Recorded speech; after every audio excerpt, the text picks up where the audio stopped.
Hey everyone, and welcome to Bookerland. I'm Marina, and this is the first episode in our brand new series where we explore every Nobel Prize in literature year by year. We're starting, of course, at the beginning, 1901, the year the very first Nobel Prize in literature was awarded. And if you've never heard of the winner, you're not alone. His name? Sully Prudhomme. So, who was this French poet, and why did he win over literary titans like Leo Tolstoy? Let's find out. The Nobel Prizes were established by the will of Alfred Nobel, a Swedish inventor and industrialist, best known for creating dynamite. In 1895, he dedicated most of his fortune to create prizes for those who conferred the greatest benefit to humankind.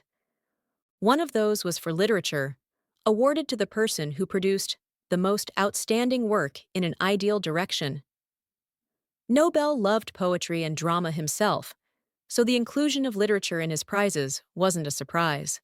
By 1901, the world was full of literary giants. Think Leo Tolstoy, Henrik Ibsen, Émile Zola, and Mark Twain. So when the Swedish Academy had to pick its first laureate, many expected one of these famous names.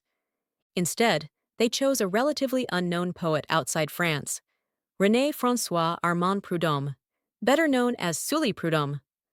Born in Paris in 1839, Prudhomme originally studied science and engineering. After an eye condition ended that path, he turned to law and eventually to poetry. His style was refined, intellectual, and deeply philosophical. He belonged to the Parnassian movement, which emphasized form, clarity, and beauty in poetry, a reaction against the emotional intensity of Romanticism. One of his most famous poems, Le Vase Brisé, The Broken Vase, uses a cracked vase as a metaphor for a broken heart. Let me read a few lines from a translation. Thus often does the hand we love, barely touching the heart, wound it. Then the heart cracks by itself, and the flower of its love dies. The Swedish Academy loved this blend of emotion and intellect. To them, it embodied Nobel's wish for literature that followed an ideal direction. Why not Tolstoy? Here's where things get interesting. While Tolstoy was undoubtedly one of the greatest writers alive, he wasn't officially nominated in 1901. The Nobel Committee only considered writers who had been formally nominated. On the other hand, Prudhomme had strong backing from the French Academy, with 17 members nominating him. Plus, Tolstoy's views, including his radical politics, pacifism, and criticism of church and state, made him a controversial figure. The Swedish Academy may have wanted to avoid such controversy for their very first prize.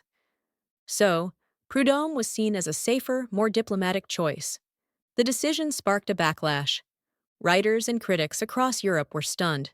Many saw Tolstoy as the obvious choice. August Strindberg mocked Prudhomme as hardly a poet, although he writes in verse. Even 42 Swedish writers and intellectuals signed a letter directly to Tolstoy, apologizing and saying he should have been the first laureate. But Tolstoy? He didn't seem to mind.